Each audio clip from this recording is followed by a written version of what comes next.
the page to the next Gemara. ואמר רבי יוחנן משום רבי שמעון בן יוחאי. Very scary Gemara.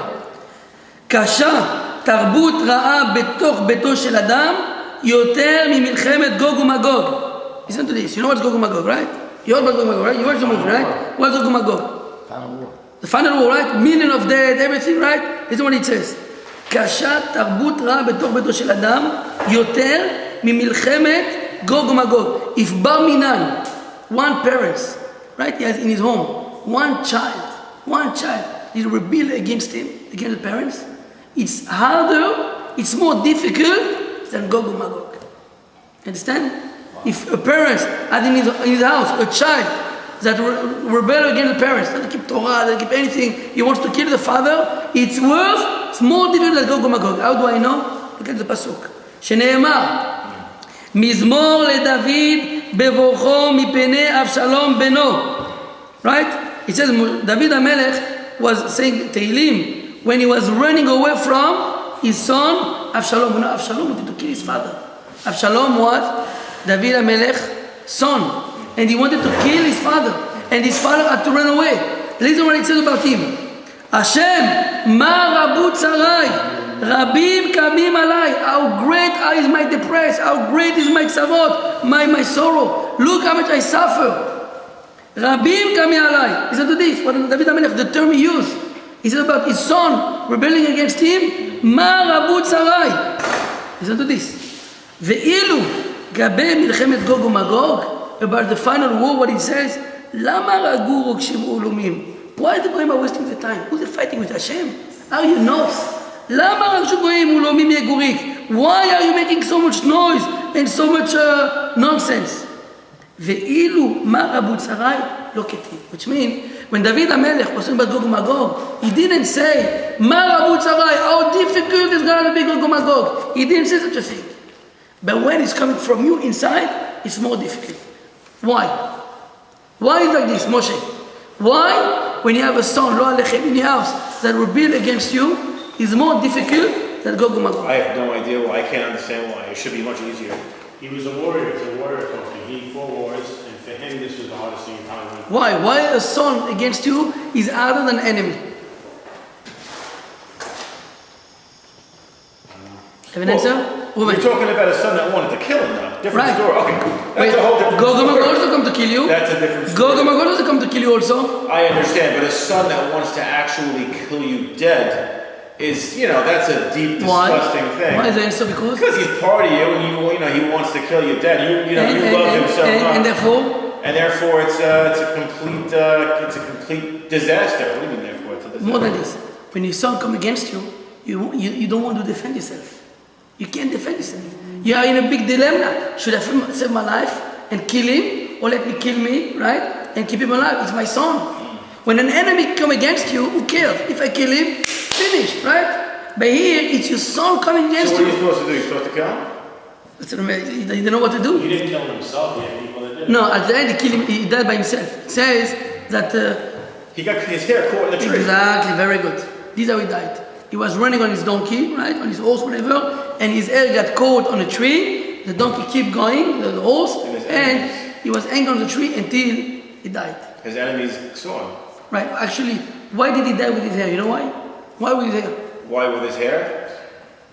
He was vain? I don't know. The Gemara said, midah can get midah. All his life, he was playing with his hair. He was doing avodah zarah. You know girls, right? Some girls, all day they play with avodah zarah. All day with their hairs. Same thing him. So all day he was making himself pretty, he had a nice hair. Hashem wanted to show. Hashem, you joking? These men like this also. No? I don't want to like that. Huh? No, I'm just kidding. You weren't like this when you were young? Never. Never play with your hair? I don't think so. You never? I don't think so. Okay, see, I thought you were a tzaddik or something. I used to play with my hair. Who doesn't? When you I mean, maybe for a second. I don't think about it. No, you didn't put gel and all this. You did. Very good. So this was Avshalom. Avshalom, his life was my hair. To look pretty. Hashem wanted to show him, listen, you play with this, you're taking nowhere. Nowhere you're going, you will die from it. To show you, it's nothing. You wasted your life on those things. Well, Yosef HaTzadik was the prettiest of them all, correctly? That's what I said. Right, that's why, because of that, he stopped playing. So I said, oh, you playing with your hair. You make yourself pretty when your father is sitting and crying on you. Right away, he brought on him the wife of Potiphar. Which means, it says in the Ochot Tzadikim, don't get me wrong, a person has to look presentable, right? You could dress nicely, you are nice. Don't go outside like I don't know what. But don't do it too much.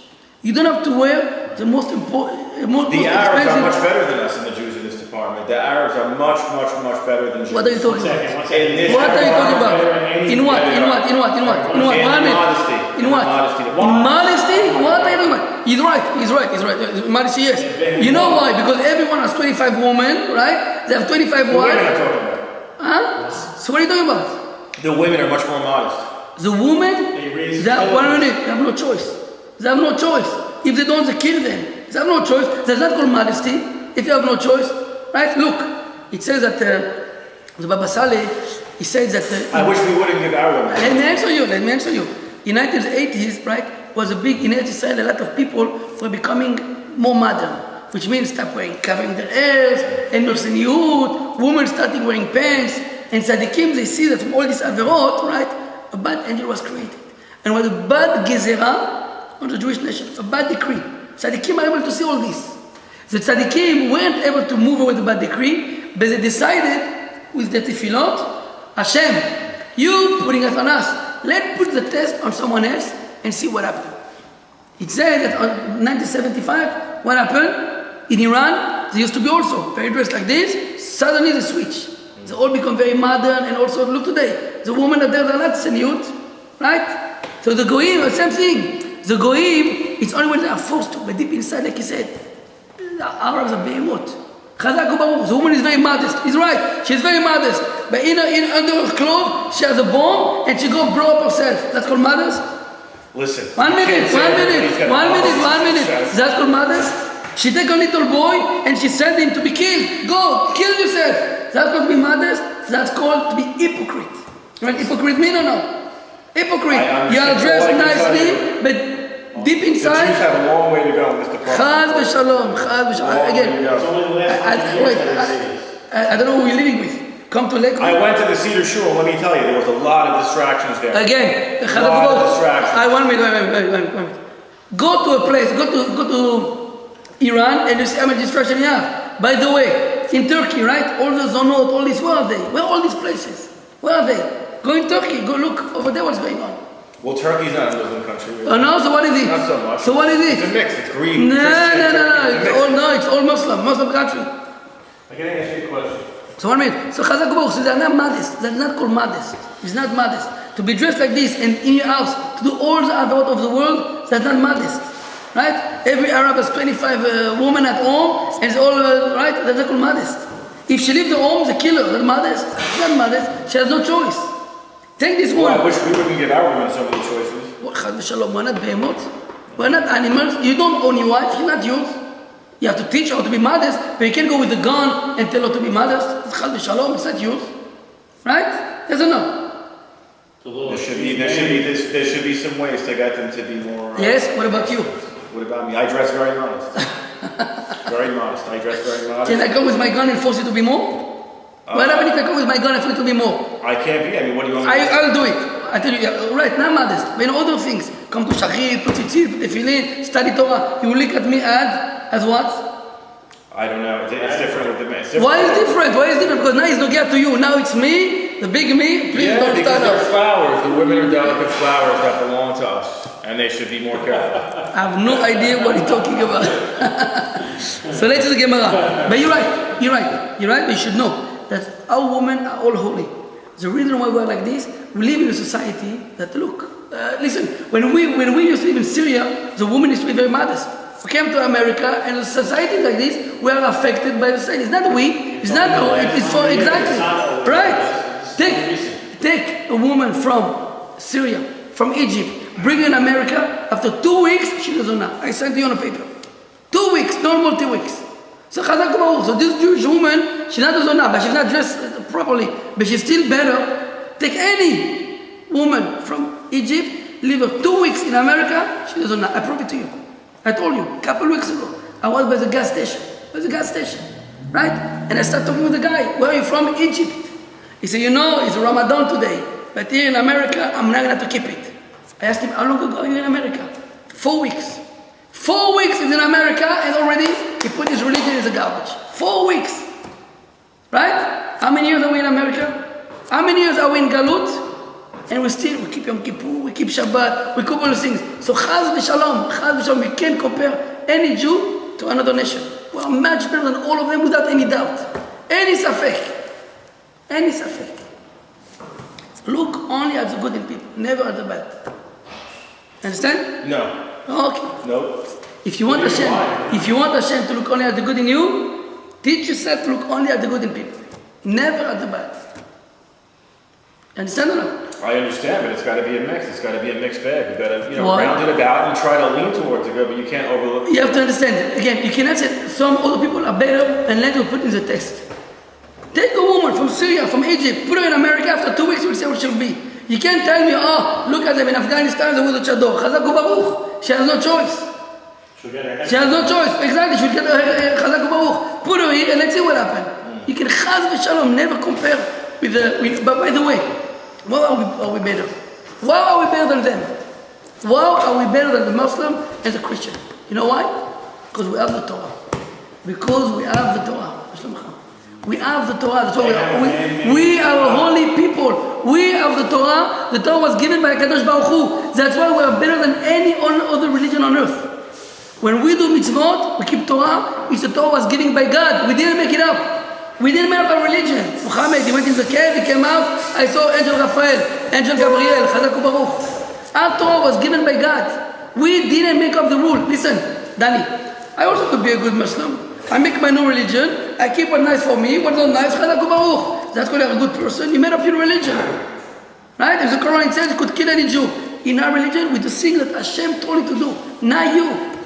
That's a good servant. A good servant is someone that listens to the commandment of his master, not the one he made up by himself.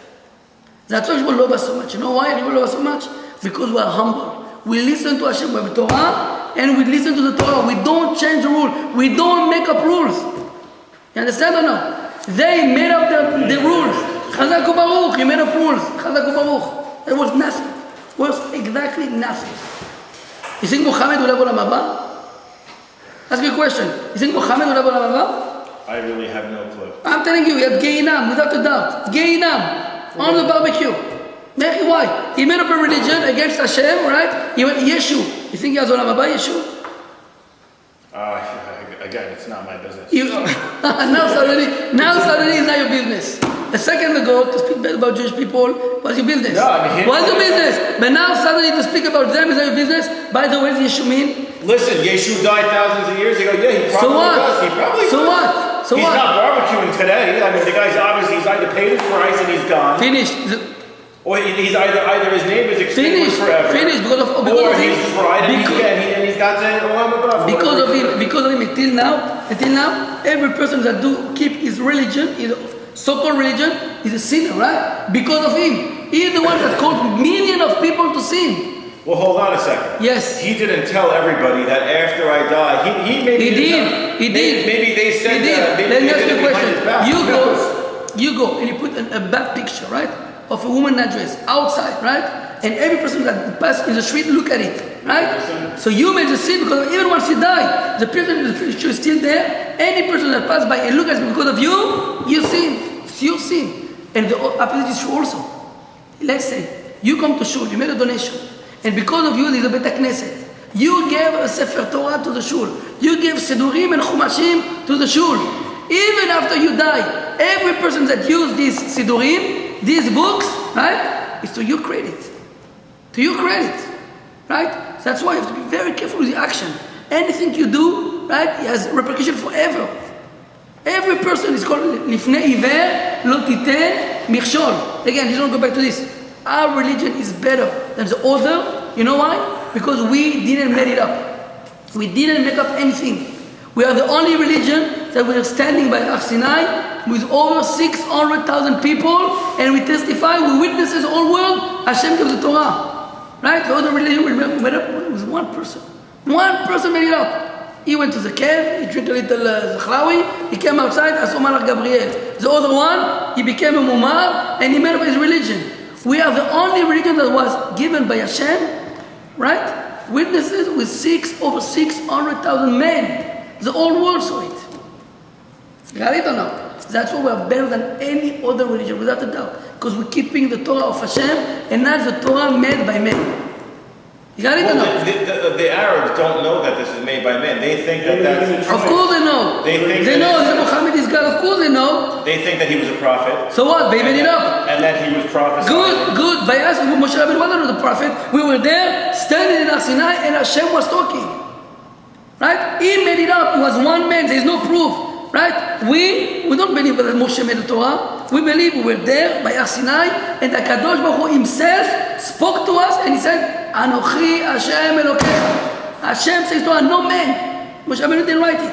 He only wrote it after the Torah was given in Har Sinai. You understand the difference or no? Okay. That's why our religion is the only religion. Anything else, it's baloney. Baloney and worth nothing. You know how many religions? You go to India, you know how many religions? In China, you know how many religions? Thousands of them. Anyone is bored, he take a little dolly, tickles the belly, I have a new religion. Chazak u'baruch. Chazak u'baruch. Some people in India, right, they bend down to the cow. Shemishmo. The cow is the God. Chazak u'baruch. You want to make a new religion? Go ahead, start. The difference, we didn't make up a religion. Hashem gave it to us. We believe in HaKadosh Baruch Hu. He's the only God, and He spoke straight to us. We are, by the way, go around. We are the only religion that proclaims such a thing. There is no one else. No one said their religion was made up in front of 600,000 people. There is no one. Right or no? No one. We're the only one. Why? Because you can't go against emet. When it's true, right, you can say in front of everybody. When it's sheker, only one person. Two people cannot lie the same thing. So Chadaku Baruch. So again, the modest is not modest. It's hypocrite. Worth nothing. You got it or no? So let's go back. What a good question. Thank you. You made me excited. Torah Moshe Emet. Excellent. Torah Moshe Emet. Only Moshe, nothing else. Everything else is baloney. Again, well, baloney. then you have to feel bad for all the other nations. Excellent. They had a choice. Hashem in Har Sinai, He went to them first. He told them, listen, Muhammad, He did. He gave them a choice. They didn't want to beg. I'm saying the people now that are around now, they didn't. Even now, open your eyes. Don't you open your eyes and see the emet? You could still open your eyes. Open your eyes. Don't you see? Look, you pop. It just changed. Everything is shaking. It's slide. Don't you see that they tell people to go blow themselves and kill? Come on, open your eyes. Which God will tell you to go and kill little children, little women that didn't do anything? Look, I want to tell you another thing. You know Tzahal, right? The Israel army. When they go into a war, they are careful not to kill any child, any woman, right? They're innocent, they wouldn't kill it. Why? Because God said, don't kill. And we believe we have a God. They don't have a God. So you could play with the religion. You could kill this one, you could this one. Hey, it's for the... When you make the religion, you could play with it, right? Our religion was given by God. We cannot play with it. Small parenthesis. That's why religious people, they don't like so much reform. Why reform? Because we don't own the Torah. The Torah is not ours. Hashem said to keep Shabbat, you keep Shabbat. You can't come and play with the Torah. The Torah wasn't meant by man. The Torah was meant by God. If Hashem wants to switch the Torah, let Him do it. We can't be the ones switching Torah. But if you switch the Torah, Chaz v'Shalom, it become like Islam and like Christian. Do what you want. Right? Our Torah was given by God and only by Hashem. And that's why we are the only religion. So why there's so many around? You know why? Yetzer hara. Why there's so many religions around us? Is the Yetzer hara trying to take us away. Right? As much as possible to take us away. Like you said, how many people are married with Goyot? Rahman al-Islam. How many people, they don't know even they are Jewish. It's all Yetzer hara trying to take away more holy neshamot from the Jewish nation. And that's our work. We have the zechut. Danny, we have the zechut to be here. We have to hold on tight to this stick.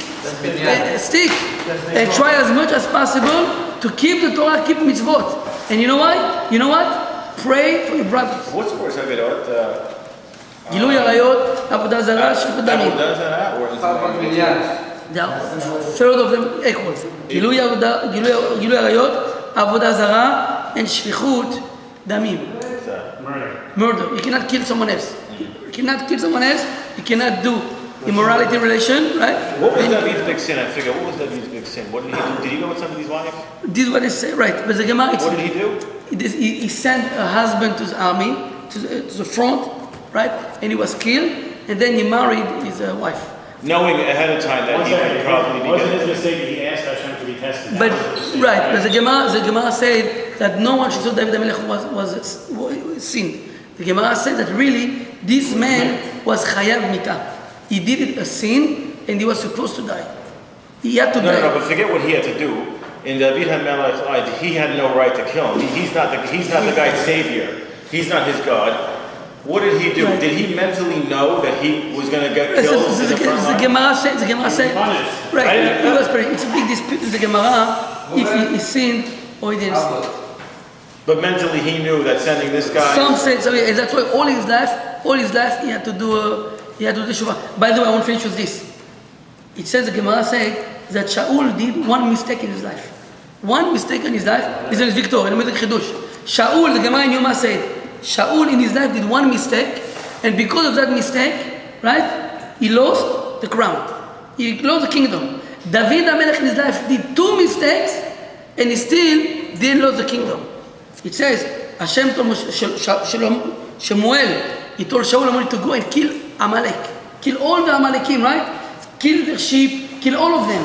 It says, Shaul went, he killed all the men, everyone, he just saved the sheep. For what? To bring it as a korbanot. And he saved the king of Amalek. You know why? To bring them next day and give the honor to Shemuel, to kill the king of Amalek. He says, because of that, Hashem said, you don't listen to me, you're not the king anymore. One sin, and he had good intention, he lost the kingdom. David HaMelech did two sins. One of them, with immorality with this woman, right? And still with all this, right? He didn't lose the kingdom. Why? It's not fair. That's a death sin. So why? It's not fair. It's not nice. Shaul did a small mistake, right? David HaMelech did terrible mistake. Why? Right, but why? Shaul also did teshuvah. Of course he did. So what is the difference? The Rabbi explained that, listen to this, Ramedic Chidush. And I finish with this. Shaul, deep inside, he had a tremendous neshama. He was pure as a child. He had no ta'ava to do avon. He had no ta'ava, he has no yetzer hara, he didn't have any yetzer hara. So therefore, for him to go and sin... Who? This king... Shaul. Shaul was kadosh. Who was that? The guy that came before David? That was Yes. The guy with 10,000 wives? Yes. No. I was going to say, that guy's Relax. That's Oh my God. That's his son. Relax. That's whose son? Shaul, listen. Shaul was David HaMelech's father-in-law. He was a holy man. Shalom also. He was a holy man. But because he did a sin that on his level was supposed to happen, he lost the kingdom. David HaMelech, he had a very strong yetzer hara. He had a giant yetzer hara. So for him to sin was not, in a way, was not his fault. He was fighting with a huge enemy. So even if he's small, he fails sometime, if he does the teshuvah, Hashem will forgive him. That's not a small sin. Somebody's wife? No wife. He was killed, was dead. He didn't go when he was alive, right? Yeah, but he must have had a romance with this girl. If he mentally knew to send her husband to the front You're right. line, he mentally had a connection with this girl. There's no question about it. He saw her once. He saw her once? Yes. Okay, so he saw her once and he wanted her. Just like that, he wanted Yes. her. Either way, he's just as guilty. Huh? He's just as guilty. He is guilty. You know what? He's not. All his life he did teshuvah. Chatati. He said all the day he was crying, filling up cup with tears. All his day, right? But he miscalculated that this guy is chayav mita. He miscalculated anything. But still, Hashem let him go. You know why? Because he has a tremendous yetzer hara. Again, I ask you a small question, right? I do a sin or you do a sin, right? For who is more terrible, for me or for you? Definitely. Why? No, I'm just kidding. Well, go ahead. Why? No, I'm kidding. I'm just kidding. Why? It depends what's... Because you have a big yetzer hara, so all day you go with whatever you see everything. I don't. So for you, the yetzer hara teases you always. Right? Or maybe whatever. I don't know your soul, but let's say you have a big yetzer hara. So Shaul had a small yetzer hara. David HaMelech had a huge yetzer hara. So for Shaul to sin is more severe than David HaMelech. So which means like this: you come in front of Hashem. Teshuvah means יצא הקדוש ברוך הוא, היה ויצר הרע. היה ויצר הרע. Help me to fight. Without you I can't. And it was דוד המלך. חטאתי לנגדי תמיד. All his life, דוד המלך realized his sin was in front of him.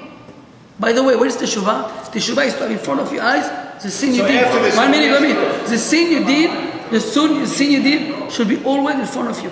Why? Because when you forget your sin, you might sin again. But when you remember your sin, forever, you will be scared and embarrassed, and you're not going to sin again. So after this sin with David, did he never cheat with another girl? Even with the first one, he did cheat. Chas v'shalom. He didn't cheat. On his level, but chas v'shalom, he didn't cheat. רבי חיים בן קשה אומר, רצה לקרוא את ישראל, לפיכך, נרבה עלינו שנאמר, אדוני חפץ למען סגל תורה ויאדיר.